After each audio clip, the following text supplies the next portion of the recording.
CIET NCERT द्वारा प्रस्तुत है। NCERT की कक्षा 5 के लिए हिंदी की ध्वनि पाठ्य पुस्तक वीणा। पृष्ठ संख्या 117, पाठ संख्या 10, तीन मछलियां। पृष्ठ के दाईं ओर एक क्यूआर कोड दिया गया है, जिसे स्कैन करके आप पाठ के विषय में अधिक जानकारी प्राप्त कर सकते हैं। बहुत समय पहले की बात है। उत्तर भारत के एक सुंदर सरोवर में तीन मछलियां रहती थीं, जिनमें गाढ़ी मित्रता थी। तीनों मछलियां सरोवर की अन्य मछलियों के साथ मिलजुल कर विनोद और सैर करती रहती थीं। इनमें से पहली मछली का नाम था अनागत विधाता। वह बहुत बुद्धिमती थी और अपने नाम के अनुसार भविष्य की संभावित समस्याओं का हल पहले से ही निकाल कर रखती थी। दूसरी मछली का नाम था प्रत्युप्नमति। जैसा उसका नाम था, वैसी ही तीक्ष्ण और तीव्र उसकी बुद्धि थी। वह भविष्य की किसी भी आशंकित समस्या का पहले से समाधान करने की आवश्यकता नहीं समझती थी, क्योंकि उसकी सूझबूझ इतनी पैनी थी कि वह समय पड़ने पर किसी भी उलझन का हल क्षण भर में निकाल लेती थी। तीसरी मछली का नाम था यद भविष्य। अपने नाम के अर्थ को वह भी सार्थक करती थी। वह किसी भी संकट की संभावना पर ध्यान नहीं देती थी तथा श्रम और चिंतन से बचती थी। उसका मत था कि यत्न करने और सोचने विचारने से कोई लाभ नहीं, क्योंकि जो होना होगा सो तो होगा ही। इसलिए सब कुछ भाग्य के भरोसे छोड़ देना चाहिए और निश्चिंत होकर आनंद से रहना चाहिए। पृष्ठ के निचले भाग में एक चित्र दिया गया है, जहां पर तीनों मछलियां नदी में आपस में बातचीत कर रही हैं।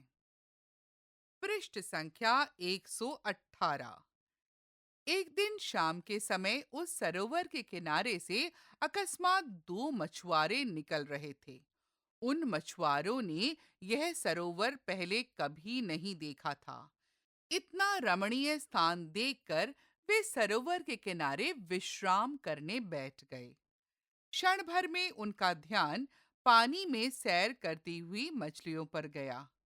अरे देखो, इस सरोवर में कितनी बड़ी बड़ी मछलियां हैं।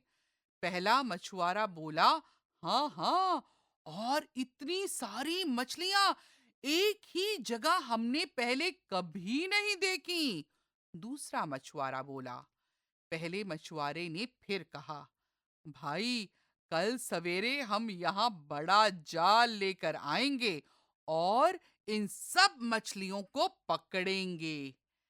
ठीक है, दूसरे मछुआरे ने सहर्ष सम्मति दिखाई और दोनों मछुआरे उत्साह से उठकर घर की ओर चल दिए। मछुआरों की बातें तीनों मछलियों ने सुन लीं। उन्होंने तुरंत सरोवर की सभी मछलियों को बुलाकर एक सभा की। अनागत विधाता ने सब मछलियों को संबोधित करके बताया कि दो मछुआरे अगले दिन सवेरे सरोवर पर जाल डालकर सब मछलियों को पकड़ने की योजना बना रहे हैं। यह सुनकर सब मछलियां भयभीत हो गईं और पूछने लगी कि क्या करना चाहिए। अनागत विधाता ने कहा कि इस संकट से बचने का सबसे अच्छा उपाय यह है कि सवेरे होने से पहले हम सब यह सरोवर छोड़कर पास के दूसरे सरोवर में चले जाएं। पृष्ठ के मध्य में एक चित्र दिया गया है, जहां पर दो मछुआरे नदी में तैरती हुई खूबसूरत मछलियों को देख रहे हैं और जाल बिछाकर उन्हें पकड़ने की योजना बना रहे हैं। पृष्ठ संख्या 119। इस पर प्रत्युपन्नमति ने कहा कि मैं तो यहीं रहूंगी और यदि मछुआरे आएंगे तो उस समय की परिस्थिति देखकर कुछ उपाय ढूंढ लूंगी। यद भविष्य तो स्वभाव से ही आलस्यमयी थी। वह कहने लगी कि मैं तो अपने इस पुराने निवास स्थान को छोड़कर कहीं नहीं जाऊंगी। भाग्य में जो लिखा होगा वही होगा। मुझे कुछ करने की आवश्यकता नहीं है। यदि भाग्य में बचना लिखा होगा तो हम सब बच ही जाएंगे। हो सकता है मछुआरे आए ही नहीं। इसके पश्चात अनागत विधाता और बहुत सी मछलियां घर छोड़कर पास के दूसरे सरोवर में चली गईं। प्रत्युत्पन्नमति, यद भविष्य और कुछ अन्य मछलियां जो यद भविष्य की राय से सहमत थी वहीं रहीं। जब सवेरा हुआ तो सरोवर की मछलियां मना रही थीं कि कदाचित मछुआरे नहीं आएंगे, परंतु थोड़ी ही देर में मछुआरों की ध्वनियां सुनाई पड़ी और उन्होंने आकर जाल डाल दिया और सभी मछलियों को पकड़ लिया। प्रत्युत्पन्नमति और यद भविष्य भी जाल में फंस गई थीं। मछुआरे बड़े प्रसन्न थे कि इतनी स्वस्थ और बड़ी-बड़ी मछलियां उन्होंने पकड़ ली हैं। अब प्रत्युत्पन्नमति अपने बचने का उपाय बड़ी तीव्रता से सोचने लगी और उसे तुरंत सूझ गया कि क्या करना चाहिए। मछुआरों की बातचीत से वह समझ गई थी कि उन्हें स्वस्थ और जीवित मछलियां ही चाहिए। उसने उसी क्षण अपना शरीर सिकोड़ लिया और आंखें बंद करके निर्जीव सी बनकर पड़ गई। पृष्ठ के मध्य भाग में मछलियां आपस में बातचीत कर रही हैं और अपने बचने की योजना बना रही हैं। पृष्ठ संख्या 120। मछुआरे मछलियों को संभालने लगे तो देखा कि एक मरी हुई मछली है। उन्होंने तुरंत प्रत्युत्पन्नमति को जाल से निकालकर सरोवर में फेंक दिया और अपनी प्रत्युत्पन्न बुद्धि के कारण उसकी जान बच गई। पर यद भविष्य की जान नहीं बच सकी और मछुआरे उसे और उसकी साथी मछलियों को लेकर चलते बने। लेखिका मालती देवी। पंचतंत्र पर आधारित। पंचतंत्र नीति साहित्य का एक विशिष्ट ग्रंथ है जिसे लगभग 2500 से 3000 वर्ष पूर्व भारत में रचा गया था। इसके लेखक प्रसिद्ध आचार्य विष्णु शर्मा माने जाते हैं। पंचतंत्र का निर्माण एक शिक्षण सामग्री के रूप में किया गया था जिसका उद्देश्य बच्चों को रोचक कथाओं के माध्यम से जीवन मूल्य सिखाना था। इस ग्रंथ में नैतिक शिक्षा देने के उद्देश्य से लिखी कहानियां हैं जो विभिन्न पशु पक्षियों के माध्यम से प्रस्तुत की गई हैं। ये कहानियां न केवल बच्चों अपितु वयस्कों के लिए भी जीवन के विभिन्न पहलुओं का बोध कराने में सार्थक है और आज के युग में भी उतनी ही प्रासंगिक है जितनी प्राचीन समय में थी। पृष्ठ में एक चित्र दिया गया है जहां पर दो मछुआरे पीठ पर मछलियों से भरा जाल लेकर पगडंडी पर आगे बढ़ रहे हैं। प्रत्युत्पन्नमति मछली अपनी सूझबूझ के कारण अपनी जान बचाने में सक्षम हुई, जिसे मछुआरों ने मरा समझकर वापस सरोवर में फेंक दिया। पृष्ठ संख्या 121। बातचीत के लिए। 1। क्या आपने कभी नदी, पोखर या समुद्र तट का भ्रमण किया है? आपने वहां पर क्या-क्या महसूस किया? 2। क्या किसी कार्य को भाग्य के भरोसे छोड़ना चाहिए? अपने उत्तर का कारण दीजिए। 3। यदि भविष्य मछुआरों से अपने प्राण नहीं बचा पाई, यदि उसके स्थान पर आप होते तो मछुआरों से अपने प्राण कैसे बचाते? 4। आपको कौन सी मछली सबसे अच्छी लगी और क्यों? पाठ से। 1। यहाँ दिए गए प्रश्नों के सही उत्तर पर मछली का चित्र बनाइए। एक से अधिक विकल्प भी सही हो सकते हैं। क अनागत विधाता को बहुत बुद्धिमती किस कारण से बताया गया? एक, नाम के अनुरूप स्वभाव के कारण। दो, सब कुछ भाग्य के भरोसे छोड़ देने और चिंता ना करने के कारण। तीन, भविष्य की संभावित समस्याओं का हल पहले से ही निकाल लेने के कारण। चार, श्रम और चिंतन से बचने की प्रवृत्ति के कारण। ख, मछुआरों की बातें सुनकर सभी मछलियों ने सभा क्यों की? एक, गपशप के लिए। दो, अपने प्राण बचाने हेतु कोई उपाय ढूंढने के लिए। तीन, मछुआरों को अपने जाल में फंसाने के लिए। चार, पास के दूसरे सरोवर में जाने के लिए। पृष्ठ संख्या 122। ग, मछुआरों ने प्रत्युत्पन्नमति को जाल में से बाहर क्यों फेंक दिया? एक, उन्हें जीवित मछलियां चाहिए थी। दो, उन्हें प्रत्युत्पन्नमति सुंदर नहीं लगी। तीन, जाल में बहुत अधिक मछलियां थीं। चार, उनसे जाल उठाया नहीं जा रहा था।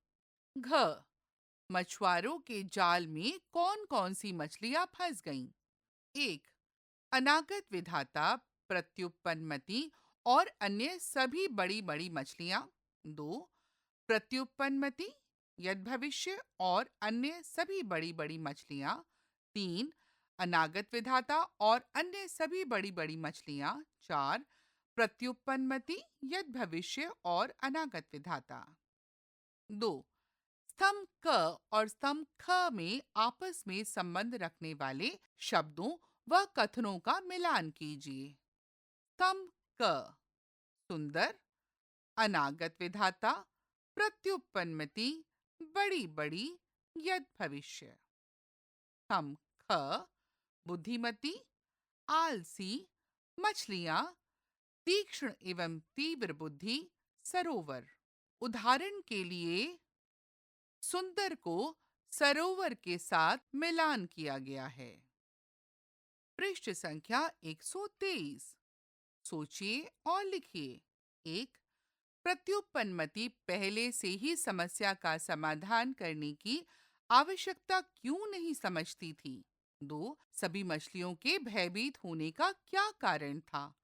तीन, जो होना होगा सो तो होगा ही, यह किस मछली का मानना या और वह ऐसा क्यों मानती थी? चार, अनागत विधाता ने मछुआरों की योजना से बचने के लिए क्या उपाय सुझाया? पांच, प्रत्युत्पन्नमति ने मछुआरों से बचने के लिए क्या उपाय किया? भाषा की बात। एक, कहानी में आए कुछ संज्ञा, सर्वनाम, विशेषण तथा क्रिया शब्द यहाँ दिए गए शब्द सरोवर में हैं। इनकी पहचान करते हुए उन्हें उनके संबंधित परिवार के स्थान पर लिखिए। शब्द सरोवर में दिए गए शब्द: कुछ, सभा, वह, बचना, सुंदर, तीन, सरोवर, पहली, रहना, हमने, मछली, सोचना, अच्छा, उन्होंने, मछुआरा, यद भविष्य, दो, लिखना, जाना, मैं। पृष्ठ संख्या 124। यहाँ पर एक तालिका को 4 विभागों में विभाजित किया गया है। पहला, संज्ञा, दूसरा सर्वनाम, तीसरा विशेषण एवं चौथा क्रिया। शब्द सरोवर में से शब्द चुनकर यहाँ दिए गए रिक्त स्थानों में लिखिए। दो, कहानी में आए एक वचन और बहुवचन शब्दों की खोज करते हुए यहाँ दिए गए तालिका को उदाहरण के अनुसार पूर्ण कीजिए। यहाँ एक तालिका दी गई है जिसे 2 खंडों में विभाजित किया गया है। बाईं ओर एक वचन शब्द लिखे गए हैं तथा दाईं ओर बहुवचन शब्द दिए गए हैं। पहला, मछली, मछलियां। रिक्त स्थान, ध्वनियां, मैं, रिक्त स्थान। इसके अलावा 4 और रिक्त स्थान आपके लिए दिए गए हैं, जहां पर आपने कहानी में आए एकवचन और बहुवचन शब्दों को खोज करके यहाँ पर लिखना है। 3, यहाँ दिए गए उपयुक्त शब्दों से रिक्त स्थान की पूर्ति कीजिए। ने, में, को, के, का, की, पर। क, मछुआरों का ध्यान पानी में सैर करती हुई मछलियों रिक्त स्थान गया। ख, मछुआरों रिक्त स्थान बातें तीनों मछलियों रिक्त स्थान सुन ली। ग, वह कहने लगी कि मैं तो अपने इस पुराने निवास स्थान रिक्त स्थान छोड़कर कहीं नहीं जाऊंगी। घ, उत्तर भारत रिक्त स्थान एक सुंदर सरोवर रिक्त स्थान 3 मछलियां रहती थीं। पृष्ठ संख्या 125। 4, दिए गए विराम चिन्हों में से उचित विराम चिन्ह का प्रयोग करते हुए यहाँ दिए गए वाक्यों को पुनः अपनी लेखन पुस्तिका में लिखिए। यहाँ दिए गए कुछ विराम चिन्ह हैं, जैसे प्रश्नवाचक चिन्ह, अल्प विराम, पूर्ण विराम, विस्मादी बोधक चिन्ह, उद्धरण चिन्ह, योजक चिन्ह। क, एक समय की बात है। ख, पहला मछुआरा बोला, अरे देखो, इस सरोवर में कितनी बड़ी बड़ी मछलियां हैं। ग, मछुआरों ने सरोवर में अनागत विधाता, प्रत्युत्पन्नमति, यद भविष्य और बड़ी बड़ी स्वस्थ मछलियां देखीं। घ, हाँ हाँ, और इतनी सारी मछलियां एक ही जगह हमने पहले कभी नहीं देखी, दूसरा मछुआरा बोला। अंग, मछुआरों की बातें तीनों मछलियों ने सुन ली। अनुमान और कल्पना। 1, प्रत्युत्पन्नमति ने मछुआरों से बचने की जो योजना बनाई, यदि वह उसमें सफल ना होती तो उसकी अन्य योजना क्या हो सकती थी। 2, क्या आपने समुद्र देखा है? अनुमान लगाकर बताइए कि समुद्र में इतना अधिक जल कहाँ से आता है। पृष्ठ संख्या 126। 3, अपनी सूझबूझ के कारण प्रत्युत्पन्नमति मछुआरों से बच गई। मान लीजिए कि वह तैरकर पास के सरोवर में अपनी मित्र अनागत विधाता के पास पहुंच गई। दोनों में आपस में क्या-क्या बातचीत हुई होगी, अपनी लेखन पुस्तिका में लिखिए। पृष्ठ के मध्य में एक चित्र है, जहां पर प्रत्युत्पन्नमति और अनागत विधाता मछलियां आपस में बातचीत कर रही हैं। बूझो तो जाने। 1, यहाँ पर 5 मछलियों के चित्र दिए गए हैं। इन्हें ध्यान से समझिए और बताइए कि इनमें से बिल्कुल एक जैसी 2 मछलियां कौन सी हैं। उत्तर है अंक 2 और 4 की मछलियां। पृष्ठ संख्या 127। पुस्तकालय से। विद्यालय के पुस्तकालय में जाकर कहानी में आए निम्नलिखित शब्दों के अर्थ शब्दकोश की सहायता से लिखिए। 1, शब्द गाढ़ी, अर्थ घनिष्ठ, गहरी। 2, शब्द विनोद, अर्थ रिक्त स्थान में लिखिए। 3, शब्द तीक्ष्ण, अर्थ रिक्त स्थान में लिखिए। 4, शब्द चिंतन, अर्थ रिक्त स्थान में लिखिए। 5, शब्द विश्राम, अर्थ रिक्त स्थान में लिखिए। 6, शब्द श्रम, अर्थ रिक्त स्थान में लिखिए। पृष्ठ संख्या 128। खट्टे हैं अंगूर। आपकी अभिव्यक्ति। जैसा कि आपने इस पाठ के परिचय में पढ़ा, पंचतंत्र की रचना प्राचीन काल में की गई थी।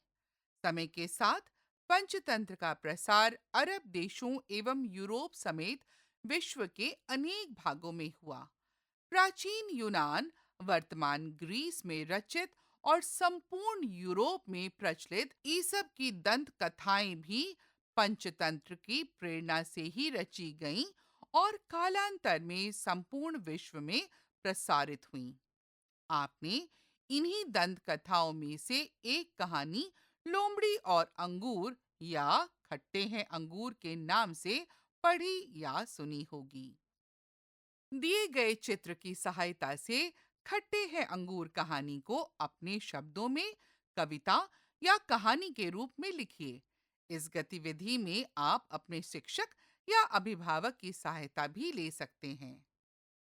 इस पृष्ठ में एक चित्र है जिसमें एक लोमड़ी एक अंगूर के बेल के तले खड़ी हुई अंगूर खाने का प्रयास कर रही है। यह अध्याय यहीं समाप्त होता है। अभी आप सुन रहे थे एनसीईआरटी की कक्षा 5 के लिए हिंदी की ध्वनि पाठ्य पुस्तक वीणा। ध्वन्यांकन मोहम्मद फैजान। वाचन स्वर शियोली घोष। ध्वनि संपादन मुकुल सिंह। निर्देशन एवं निर्माण विमलेश चौधरी। तथा प्रस्तुति CIET NCERT नई दिल्ली, भारत।